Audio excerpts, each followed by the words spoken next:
श्री शिवाय नमस्तुभ्यम। हर हर महादेव। श्री पवित्र शिव महापुराण कथा जो श्री ओमकारेश्वर में चल रही है माँ नर्मदा के तट पे। आज सेकंड डे की कथा में पंडित प्रदीप मिश्रा जी ने, हमारे गुरु जी ने एक बहुत सुंदर वर्णन बताया है जिसको सुन के हम सबके रोंगटे खड़े हो जाते हैं। तो आपने अगर इस कथा का श्रवण नहीं करा है तो आप इस छोटी सी वीडियो से आप वो जान जाएंगे जो उन्होंने इस कथा में वर्णन करा है, जिसको सुन के हमारे रोंगटे खड़े हो जाएंगे। हमें माँ नर्मदा से बहुत ज़्यादा प्रेम उमड़ने लगे। तो मुझे सबसे ज़्यादा तो यही कथा अच्छी लगी आज की। इस पूरी शिव महापुराण का सार समझिए।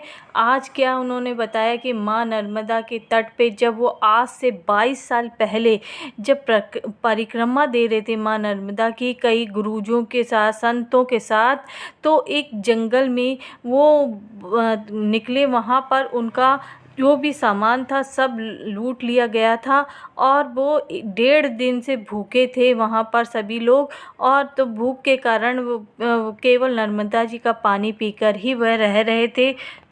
तो देखते हैं कि अचानक एक नर्मदा के तट पे एक सफ़ेद साड़ी में सफ़ेद बिंदी लगाए हुए और पानी भरती हुई एक बड़ी सी नथ पहनी हुई थी नाक पे, और सफ़ेद ही बिंदी थी और चेहरे पे बहुत तेज़ था, बाल भी सफ़ेद थे। और वो शाम का समय था, तब ये लोग सब जने विश्राम कर रहे थे। तब वो नदी पे तट पे माँ पानी भर रही थी। तो उन्होंने कहा कि आप लोग क्या नर्मदा जी के परिक्रमा के लिए आए हैं? तो इन्होंने कहा हाँ। तो आप लोगों ने खाना खाया? तो इन्होंने कहा नहीं, हम भूखे हैं। तो माँ बोलती है कि ऐसा करो, वो सामने झोपड़ी दिख रही है ना, तो ये अंधेरे के कारण किसी को दिख तो नहीं रही थी, लेकिन गुरुजी ने कहा हाँ हाँ दिख रही है माँ, कि बस वहाँ चले आओ, मैं तुम्हें कुछ खाने का दे दूँगी।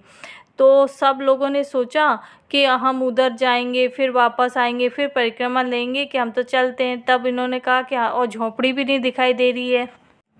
तब पंडित जी ने कहा कि नहीं, एक बार चल के देखते हैं, हो सकता अंधेरे के कारण हमें झोपड़ी नहीं दिखाई दे रही है, वहाँ पास में पहुँचेंगे तो शायद दिखाई दे जाए। तो ये जब गए तो उन्होंने 4 वृक्ष, ऐसे बड़े बड़े पेड़ खड़े थे, उनके चारों के झुंड में एक झोपड़ी बनी हुई थी। तो वह उस झोपड़ी के अंदर जाने के लगे ही थे, तब से अंदर से माई की आवाज़ आई। माँ बोली कि आप सब वहीं ठहरो, मैं अभी तुम्हारे लिए बाहर ही कुछ खाने का लेके आती हूँ। सब वहीं बैठ गए और माँ ने आके बड़े बड़े पत्तलों में वो जो मीठा सा दलिया बनाया था वो सबको परस के खिलाने लगे।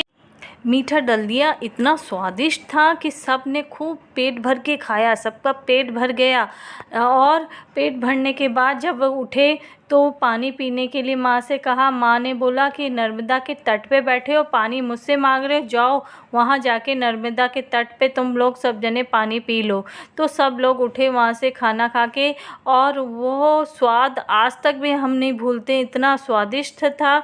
और फिर उन्होंने नर्मदा के तट पे पानी पिया और वो माँ का शुक्रिया अदा करने के लिए वापस वहाँ आए। तो वो देखते हैं जो कुटिया, वहाँ पे कोई कुटिया ही नहीं थी और कुछ भी नहीं था, जो झोपड़ी बनी हुई थी वो भी नहीं थी। तब सबको समझ में आया कि वो और कोई दूसरी औरत नहीं थी बुढ़िया माँ, वो माँ नर्मदा ही थी जो हमें भूखे थे, इसके कारण हमारा भूख मिटाने आई थी। तो देखा आज की कथा कितनी रोचक और वो थी, सुनते ही हम सबके मतलब रोंगटे खड़े हो गए थे ये बात को सुन के कि माँ नर्मदा साक्षात दर्शन दिए थे गुरुजी को, तो वो वाकई में सच्ची हैं। तो आपको अगर मेरी वीडियो पसंद आई है तो मेरे चैनल को लाइक, सब्सक्राइब और बेल आइकन बटन दबाइए, और एक बार कमेंट्स में लिखिए हर हर महादेव।